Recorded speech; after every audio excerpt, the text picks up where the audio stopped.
Hola, bienvenidas y bienvenidos. Mi nombre es Aldo Ramos y estas son las clases de Geología Física. El tema de hoy es la teoría de la tectónica de placas. Esta es la segunda entrega de 3 videos. Comenzamos.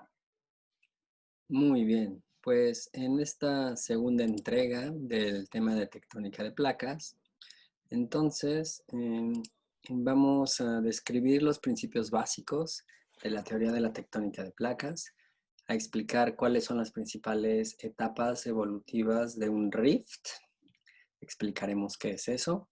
Entonces, vamos a describir las principales características de una zona de subducción. También lo que ocurre cuando dos masas continentales chocan una contra la otra. Y también explicaremos qué es lo que pasa en las márgenes de placas transformes y el tipo de actividad endógena que las caracteriza. En fin, vamos a entrar de lleno a la tectónica de placas. Bueno, esta teoría, enunciada en 1965 por Tuso Wilson, un geólogo canadiense, proporciona una explicación unificada, es una teoría unificadora de todos los descubrimientos derivados de la observación de los continentes y los océanos, aclarando la relación entre el movimiento de continentes y los procesos de expansión y reciclaje del piso oceánico. Es decir, es la teoría que conjunta todos estos descubrimientos y líneas de conocimiento en una sola teoría integral, ¿no?, que explica el funcionamiento dinámico de nuestro planeta. Recordemos, por favor, que la litosfera es la porción de la Tierra compuesta de rocas con comportamiento rígido y que comprende la corteza terrestre y el manto superior. Y recordemos que la astenosfera es la parte del manto en donde las rocas se presentan un comportamiento plástico y que pueden estar sujetas a fusión, ¿ok? Entonces, la litosfera es la parte más externa de nuestro planeta y es la parte más rígida. Incluye a la corteza y al manto superior. Y la astenosfera es el manto que está por abajo de la litosfera, en donde puede ocurrir la fusión. El manto puede fundirse ahí en la astenosfera. ¿Cómo? ¿Cómo se puede fundir? Bueno, pues se puede fundir principalmente por dos procesos. Uno es la descompresión. Imaginemos que el comportamiento del manto terrestre, imaginemos su comportamiento expresado en una gráfica, y esta gráfica va a ser una gráfica en la que un eje va a ser la temperatura y otro va a ser la presión. En el eje de la presión lo ponemos hacia abajo, que aumente hacia abajo para que simule, sea equivalente un poco a cómo evoluciona la profundidad. La profundidad aumenta hacia abajo, ¿verdad? Entonces, al avanzar hacia abajo ponemos este eje que aumente hacia abajo y el eje de la temperatura está aquí aumentando hacia la derecha. ¿Ok? Entonces, en esta gráfica, ¿qué es lo que vamos a graficar? Bueno, vamos a graficar el estado de agregación del manto, de las rocas que conforman el manto. Es decir, en qué condiciones de presión y temperatura el manto es sólido, en qué condiciones de presión y temperatura el manto se comienza a fundir, y en qué condiciones de presión y temperatura el manto se funde. Es decir, en qué región del campo PT las rocas del manto son sólidas. Este sería este campo de aquí. El campo donde las rocas del manto estarían completamente fundidas, formando magma, sería este de acá hasta la derecha. Y entre ellos dos hay una región determinada por ciertas condiciones de presión y de temperatura, en la que el manto está solamente parcialmente fundido, no está completamente fundido como hasta acá. ¿Ok? ¿Cómo sabemos esto? Pues por experimentos. Después podemos dar más detalles de ello, pero básicamente se tienen muestras, se pueden tener muestras del manto, muestras rocosas del manto, porque a veces las rocas volcánicas que salen, por ejemplo, por una dorsal, se traen un pedacito de manto de las profundidades y esos pedacitos de manto de las profundidades se llaman xenolitos y esos se los traen sólidos, digamos. Y es con esas rocas del manto con las que se pueden hacer experimentos para ver cómo se funden, a qué presión se funden, para poder hacer este tipo de diagramas. Habiendo dicho eso, entonces, ¿cómo se puede fundir el manto? Bueno, para fundir el manto que es sólido, ¿sí? Pues hay que elevar la temperatura, ¿sí? Mover a este manto, hay que hacer que se pase para acá para que se convierta en magma, o también para que se comience a fundir, en todo caso. Pero también podemos moverlo hacia arriba, ¿verdad? Si el manto que está a esta presión y a esta temperatura hacemos que suba, pues eventualmente va a cruzar esta línea y va a entrar al campo de fusión parcial, lo que indicará que comenzará a fundirse. Entonces, esta trayectoria hacia arriba va al contrario de la presión y es una trayectoria de descompresión. Es por eso que una forma de fundir el manto es, por ponerlo en algunas palabras, es hacer que suba, que se descomprima, para que eso signifique que en el campo PT sus condiciones estarían representadas por este movimiento que llega a la zona donde se comienza a fundir. La otra forma de fundir el manto es fusión por adición de volátiles. El manto, cuando digamos está seco, por decirlo de alguna manera, ahorita vamos a ahondar en eso. Esta gráfica que está aquí, la cual acabamos de explicar, es para un manto que está seco. Pero si yo hidrato este manto, si yo le echo agua al sistema, ¿no? Al sistema llamado manto, si le añado agua, y ahorita vamos a ver cómo eso puede suceder, las condiciones de presión y temperatura a las cuales el manto se puede fundir cambian. Se funde más fácil. Un manto que está hidratado se funde más fácil. Entonces, si yo a esta misma gráfica que está aquí añado agua, las curvas que nos indicaban los límites entre materia sólida, parcialmente fundida y fundida totalmente, cambian, migran hacia temperaturas más bajas, es decir, el punto de fusión, dicho en otros términos, el punto de fusión del manto disminuye. Es así como que en el ejemplo de la figura, un manto que originalmente estaba en estas condiciones de presión y en estas condiciones de temperatura, que es sólido, si estuviese hidratado, a esas mismas condiciones va a estar por encima del punto de fusión representado por esta curva, ¿verdad? Y va a estar parcialmente fundido. Entonces, una forma de fundir al manto, la segunda, es agregar agua, ¿no? Para que sus puntos de fusión bajen y podamos fundirlo. Vamos a dejar por lo pronto la fusión ahí y después vamos a ver cómo esto sucede. No solo teóricamente, sino en el marco de la tectónica de placas. Entonces, ¿por qué placas? La litosfera está fragmentada en placas, como losas gigantescas de litosfera. Estas placas tectónicas tienen diferentes composiciones y dimensiones.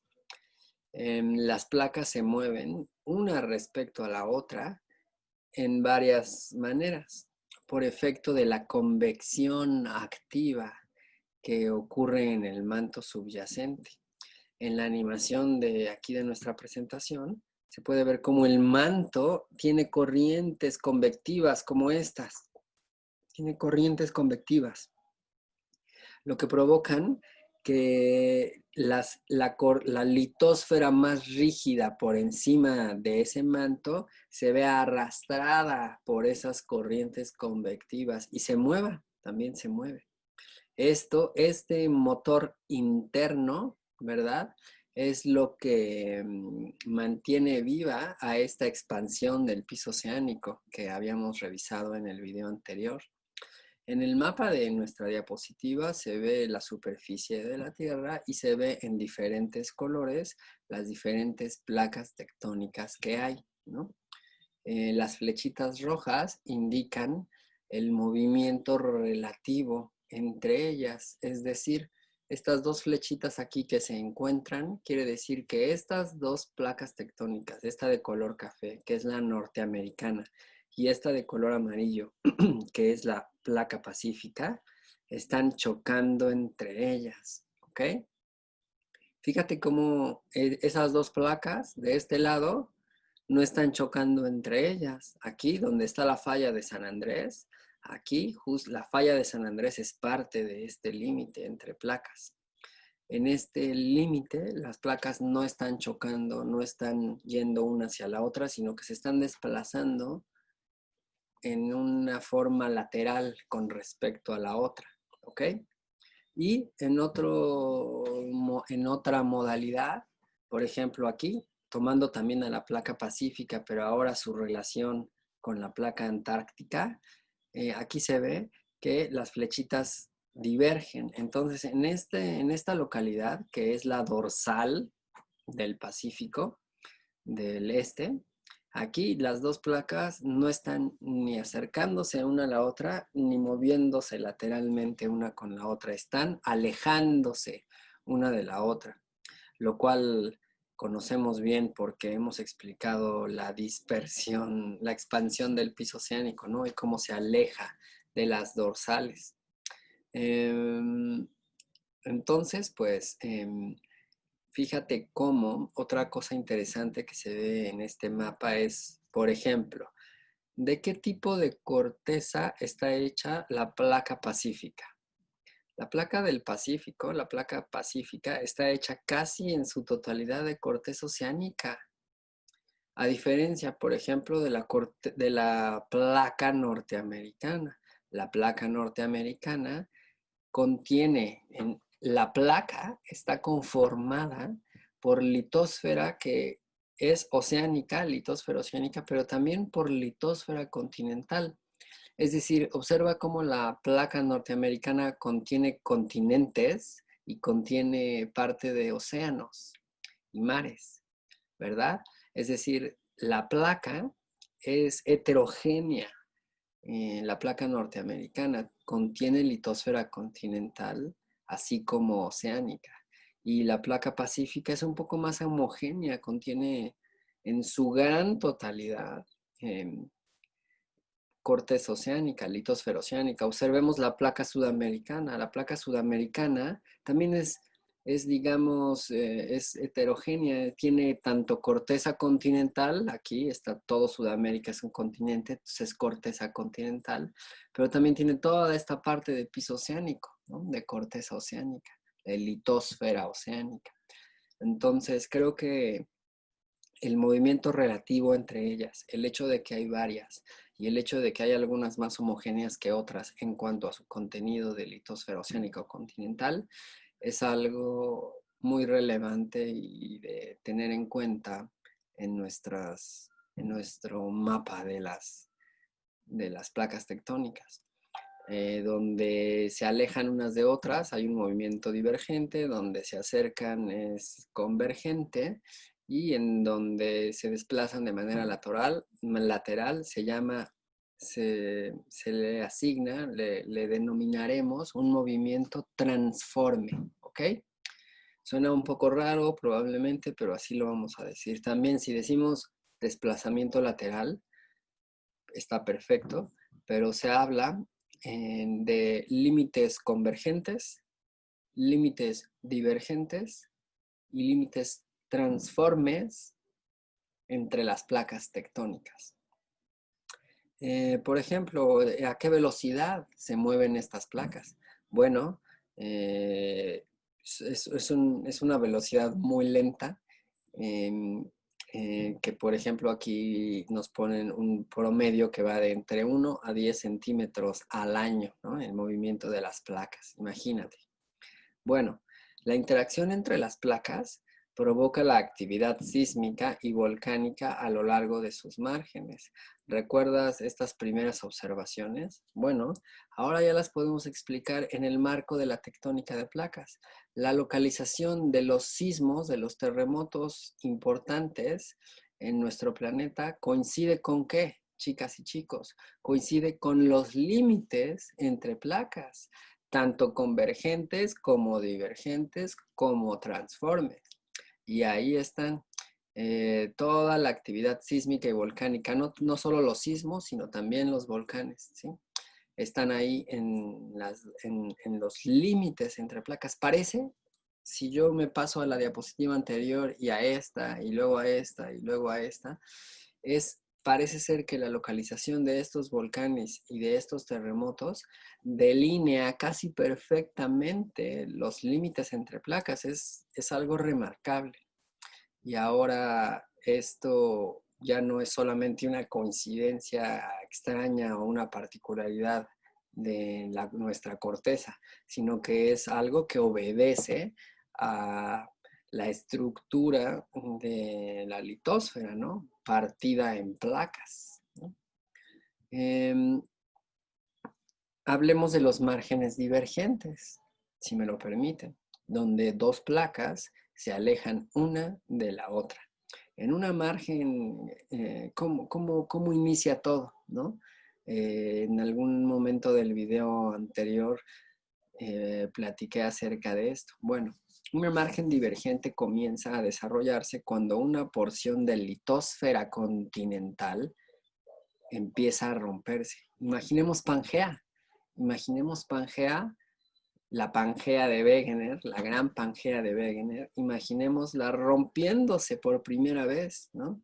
Bueno, este manto por abajo astenosférico que se está fundiendo, probablemente por descompresión, porque está subiendo, ya ahondaremos más en esos procesos más adelante, provoca que la litosfera continental por encima se rompa, ¿no?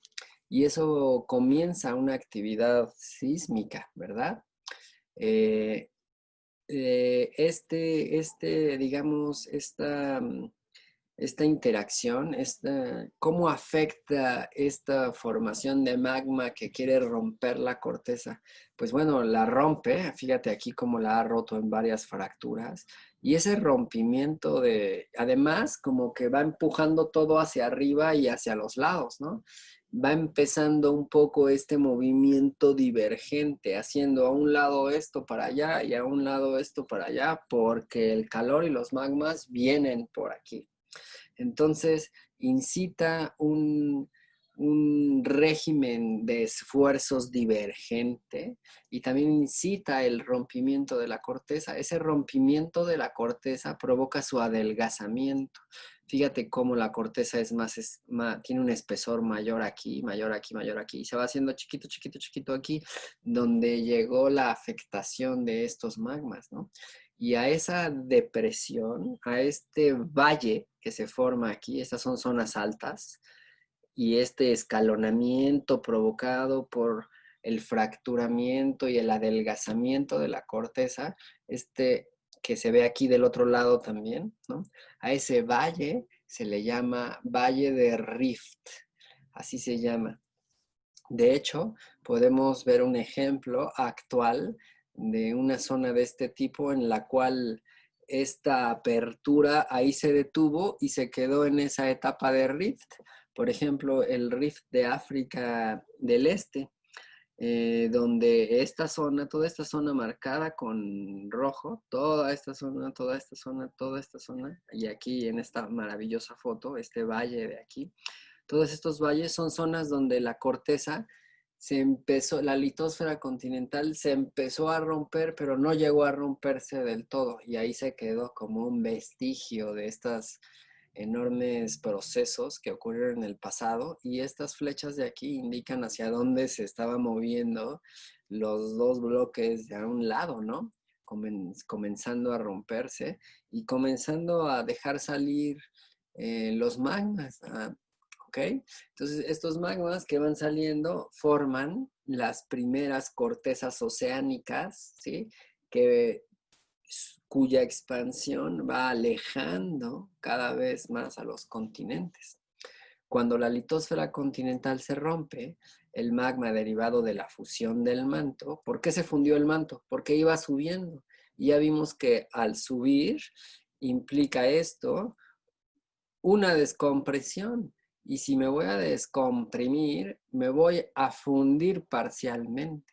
Entonces, en este escenario, en el que,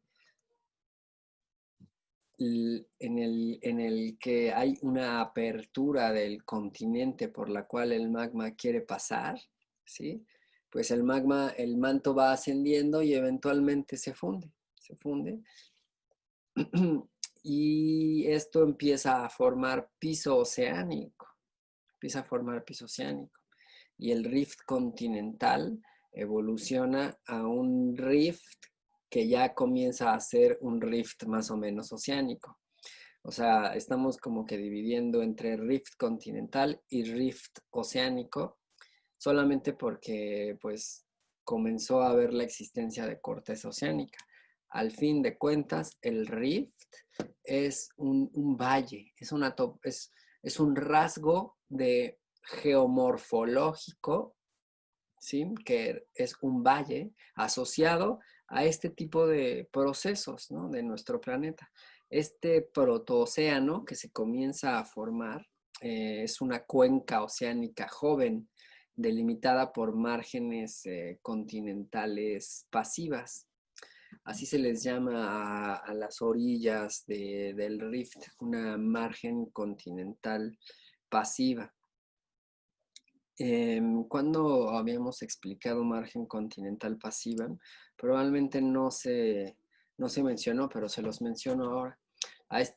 De esta figura, si se acuerdan, ¿verdad? Bueno, aquí yo les había dicho, aquí está la trinchera, aquí están estas fosas, donde la corteza oceánica se recicla en una zona de subducción, de regreso al manto por debajo de la corteza continental. Este límite, ahora sabemos, ahora un poco podemos intuirle, este límite en que la corteza oceánica viene para acá y la corteza continental está aquí, es un límite convergente. Y aquí, donde está la dorsal, esta placa se está yendo para acá y esta se está yendo para acá. Este es un límite divergente. Pero aquí, en donde se conectan esta corteza oceánica con esta corteza continental, pero en donde no hay subducción, en donde no se está yendo ninguna por debajo de la otra, a eso se le llama una margen pasiva. Entonces, un protoocéano es una cuenca oceánica joven delimitada por dos márgenes pasivas. Apenas es joven este océano que acaba de nacer, ¿no? Entonces, fíjate, aquí se empezó a romper el continente, se formó un rift, se adelgazó la corteza, hubo movimiento extensional o hubo movimiento divergente, una acción divergente por la acción ascendente del manto que se funde, comienza a crear tantita corteza oceánica y se forma un pequeño mar, un pequeño océano, con su dorsal en medio, ¿sí? Y con dos márgenes pasivas, una de un lado y otra del otro, ¿no? En una fase madura de la evolución de un rift continental lleva a la formación de un enorme océano. Y aquí está, recordemos esta figura, este escenario de aquí, podrías bien ser, aquí está Sudamérica, aquí está este océano, aquí está la dorsal y aquí está África. Esto es una margen pasiva y esto es una margen pasiva actualmente. Bueno, entonces vámonos a otras márgenes que no sean tan pasivas. Vamos a entrar de lleno ahora sí a una margen convergente, donde dos placas se mueven una hacia la otra. Puede ocurrir cualquier combinación posible, es decir, pueden moverse una placa continental, una litosfera continental, con una litosfera oceánica, es decir, puede ser oceánica con continental, ¿no? Puede ser también oceánica, oceánica, o sea, y puede ser continental, continental. Aquí me hice un poco bolas, pero no se preocupen. En el ejemplo de aquí, de hasta arriba, es si chocaran oceánica con oceánica. Al chocar oceánica como oceánica, nos ponen como ejemplo el arco de islas aquí de Japón. Ahorita vamos a ver cómo se forma eso. También otro caso es donde chocan oceánica con continental y nos ponen el ejemplo de los Andes. Aquí la placa del Pacífico se va por debajo de la placa sudamericana y forma la cadena montañosa de los Andes. ¿Ok? Ese es un ejemplo en el que oceánica choca con continental. Y hay otro ejemplo, hay otra posibilidad en la que una placa continental choca con otra placa continental, como en los Himalaya. Aquí nos ponen los Himalaya, la India, pedazo de litosfera continental, choca con Asia, que es otro pedazo de corteza continental, litosfera continental, y al chocar forman los Himalaya. Vamos a hablar sistemáticamente de este tipo de fenómenos, ¿no? Cuando una placa oceánica converge con otra litosfera oceánica, se hunde en el manto por su mayor densidad, en un proceso denominado subducción. ¿Ok? La subducción produce una depresión en el piso oceánico denominada fosa o trinchera. Porque cuando aquí tienes esta masa continental, por ejemplo, y aquí viene esta corteza oceánica, aquí donde se juntan, ¿sí? Se forma como una cuña, ¿verdad? Se ve como una cuña y eso representa esta enorme fosa, ¿no? O trinchera, ¿no? Como lo habíamos mencionado antes, esto implica una actividad sísmica que es intensa y además es profunda. ¿Por qué? Porque el límite entre estos dos bloques, uno que se está yendo abajo del otro, pues está inclinado. Este contacto entre esas dos masas litosféricas está inclinado y entonces cada vez se va haciendo más profundo. Entonces hay sismos que se originan muy profundamente, ¿no? A veces en una zona de subducción. Puede haber algunos sismos someros, digámoslo así, pero también hay actividad sísmica muy intensa y bastante profunda. Conforme va subduciendo la placa oceánica, esta se deshidrata porque tiene agua en los minerales que la forman, tiene agua que va contenida en los minerales que ya estaban en el sedimento del océano que existía ahí, y todo esto se está yendo hacia el manto en una zona de subducción, y entonces todo esto que antes estaba hidratado se deshidrata. ¿Por qué? Pues porque ahora está sometido a grandes presiones y temperaturas y es como si lo exprimieras a la corteza que subduce, a la litosfera que subduce y la deshidratas. ¿Hacia dónde va a dar todos estos fluidos? Pues van a dar hacia el manto, hacia esta parte de acá, hacia esta parte de acá. Donde subduce, esto se deshidrata y viene a dar aquí, a esta cuña del manto que se forma en esta zona de subducción. Al hidratar esa zona, provoca que el manto se hidrate. Y entonces, ¿recuerdan cuál era la otra forma de fundir el manto? Hidratándolo. Cuando el manto se hidrata por la adición de volátiles, por la adición pues sí, de agua y otros volátiles, pero principalmente agua, por eso se dice que se hidrata, su punto de fusión baja. Y un manto que en otras condiciones secas hubiera estado sólido, pues, ¿qué crees? Se va a fundir. Entonces, esto implica que se liberen fluidos hacia el manto cuando la corteza oceánica que subduce se deshidrata. Y es esta adición de fluidos acuosos la que promueve la fusión del manto que está ahí y se generen magmas. Y entonces, ahora ya sabemos por qué después estos magmas ascienden y forman las cadenas de montañas, que son volcanes, las cadenas de volcanes, que se forman en coincidencia, ¿no? Donde hay zonas, donde hay trincheras. Es decir, una zona de subducción siempre va a implicar esta fusión del manto y su posterior expresión en forma de volcanes, porque estos magmas que se formaron, pues ascienden a la superficie. El magma es roca fundida, que es menos denso que las rocas que la circundan, y entonces asciende y hace erupción, formando cadenas de volcanes. Cuando las cadenas de volcanes se forman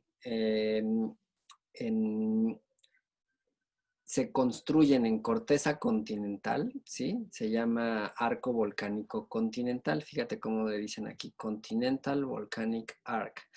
Pero cuando se subduce una placa oceánica por debajo de otra placa oceánica, se forma un arco de islas. Aquí le dicen arco de islas. También es un arco volcánico, pero está construido en corteza oceánica.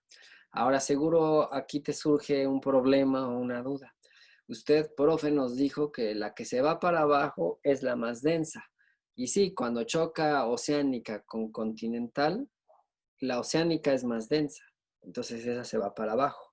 Pero cuando choca oceánica y oceánica, ¿cómo se decide quién se va para abajo, no?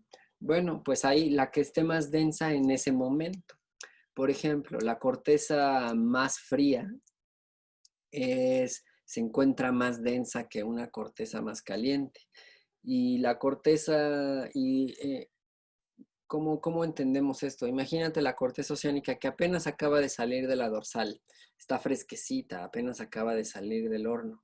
Pero cuando va avanzando, alejándose de la dorsal, ¿sí? Se va enfriando, se va haciendo más vieja, obviamente. Y es esta corteza, la más fría, la más vieja, también ya tiene más sedimentos encima, más sedimento marino que le ha caído a lo largo de millones de años, ¿no? Y entonces esta corteza es más densa que una que sea más joven, ¿no? Y entonces si se encuentran dos cortezas oceánicas en este predicamento, será la que esté más fría y más vieja la que se vaya para abajo. Otra razón para que no encontremos corteza más vieja de 200 millones de años en existencia, porque pues ya subdujo en algún límite convergente de nuestro planeta, ¿no? Entonces, como ya lo dijimos, en la superficie se construye una cadena de volcanes ya denominada arco volcánico, si se construye en corteza continental, o arco de islas, si se construye en litosfera oceánica. Muy bien. A lo largo de... ok, ahora tenemos que llegar acá. Tenemos que llegar a este caso en el cual una masa continental choca con la otra. Y es aquí donde llegamos a esto que mencionábamos en el video anterior, que una subducción podría representar cómo un continente podría regresar otra vez a la zona de donde lo rompieron. ¿Se acuerdan que lo mencioné? Bueno, fíjense, aquí esto es lo que pasó con Asia y con la India. La subducción puede llevar al cierre de un océano y a la colisión entre continentes. Aquí está la India y aquí hay una margen pasiva con su corteza oceánica, pero del otro lado, en el pasado, no había una margen pasiva, había una subducción. Había una subducción que estaba formando un arco volcánico aquí en Asia. Pero mientras más avanzaba la subducción, pues llegó un momento en que se acabó la corteza oceánica.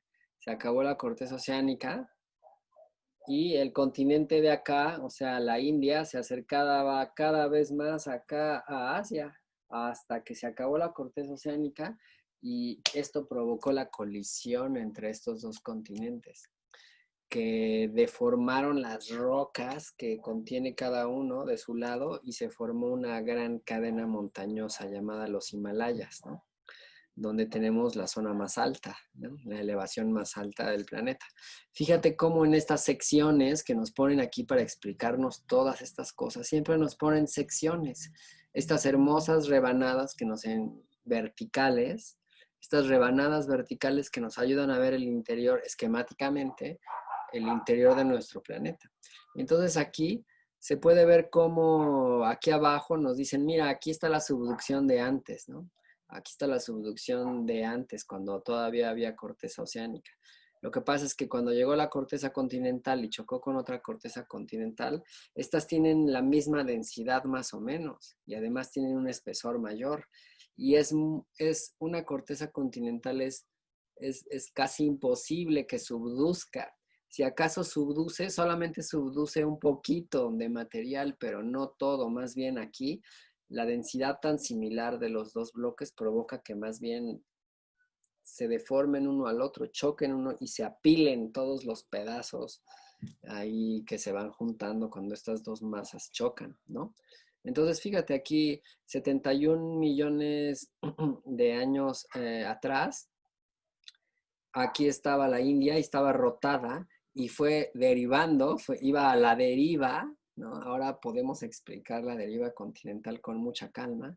Y fue a la deriva hasta que hace 10 millones de años comenzó la colisión con Asia. Y luego mira el tamaño a la escala a la que está este mapita de la cordillera de los Himalayas. O sea, es una deformación, llegaremos al capítulo de esfuerzo y deformación, es una deformación de la corteza sorprendente, ¿verdad? Entonces, bueno, aquí los límites convergentes y cómo evolucionan, ¿no? Estos límites convergentes.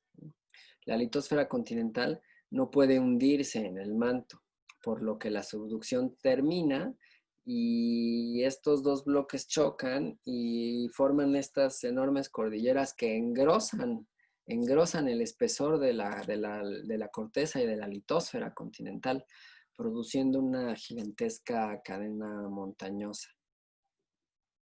De hecho, también, y aquí obviamente también ocurre sismicidad, ¿no? Los terremotos asociados a límites convergentes ocurren en todas sus etapas, cuando hay subducción, cuando se cierra la subducción, cuando comienza la subducción, cuando va avanzando la subducción. Eso es una zona sísmica por excelencia, ¿no? Y es claro que aquí en el ejemplo de aquí, está puesto en Sudamérica y en la placa de Nazca, pero es exactamente el mismo escenario en México, aquí arribita, con la placa del Pacífico, ¿sí?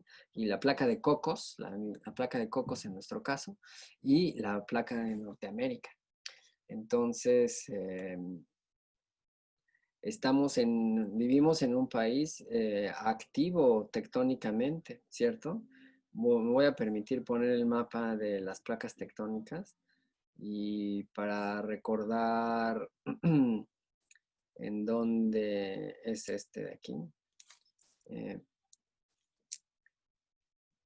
Aquí está la placa de Cocos. Esta es la placa, esta chiquita de aquí es la placa de Cocos. Y aquí no le pusieron las flechas, pero aquí es un límite convergente con la placa norteamericana, justo en la trinchera de Acapulco, así se llama, la trinchera de Acapulco. La fosa que pasa por aquí es la trinchera de Acapulco. Y es por eso que todos los epicentros, que la gran mayoría de los terremotos que ocurren en nuestro país, tienen epicentro en la costa sur de nuestro de nuestro país, ¿no? Pues porque ahí está la trinchera. Bueno, ahí está una foto de los Himalaya y finalicemos con el límite transforme, con la margen transforme, este límite entre placas que no es divergente no es convergente, sino es transforme, donde dos placas se mueven lateralmente una respecto a la otra. Las márgenes transformes representan unos ajustes geométricos que permiten el acomodo de las placas litosféricas que son rígidas y que se mueven en la superficie esférica del planeta, ¿no? Entonces, aquí está, en este dibujito está pues bastante bien explicado. Aquí hay una dorsal. Esta línea roja de aquí representa una dorsal, que era esta misma, aquí. Pero ahora ya se rompió aquí por este límite transforme y se ha movido. Esta de acá se movió hacia la izquierda, ¿verdad? Se movió hacia la izquierda. Y este de acá se movió hacia la derecha. Entonces, aquí de hecho estas flechitas te confunden un poco porque si yo me paro de este lado, el bloque de adelante, ¿hacia dónde se movió? Pues se movió hacia la izquierda. De todas maneras no importa. Aquí, esto de aquí, esta raya roja antes era continua con esta, ¿no? Y ya no. Se ha provocado este desplazamiento lateral. ¿Por qué? Porque la corteza oceánica, tomando en cuenta esta dorsal, la corteza oceánica, el piso oceánico se expande para allá y se expande para allá, así. Pero la superficie de nuestro planeta es curva, es esférica. Entonces imagínate a una placa gigantesca como la del Pacífico moviéndose hacia allá, hacia un lado, pero pues a lo largo de un cuerpo esférico, ¿no? Entonces no se mueve igual en todas las zonas. Y se rompe desplazándose lateralmente, formando estos límites transformes, que no son más que este ajuste de esfuerzos para que todo pueda moverse en una esfera, ¿no? La falla de San Andrés es un ejemplo de un límite de placas transforme que conecta la margen divergente del Golfo de California con la zona de subducción de Cascadia. Es decir, aquí, esto de aquí marca una subducción, esta indicación en el mapa de triangulitos negros nos dice por dónde va una trinchera y nos indica que aquí hay una subducción.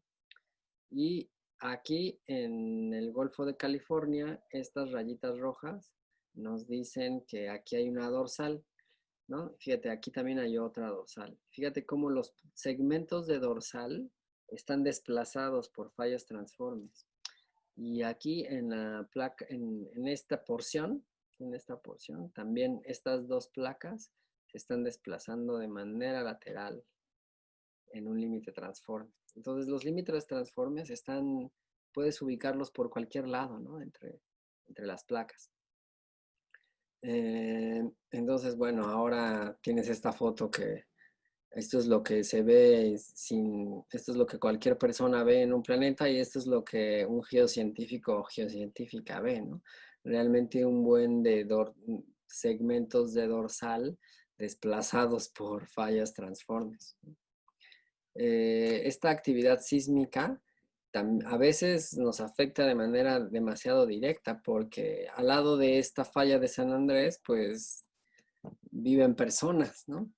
Y este movimiento puede llegar a afectarnos, aunque no tenga volcanes, aunque no haya volcanes aquí, también puede afectarnos este tipo de desplazamientos entre las placas.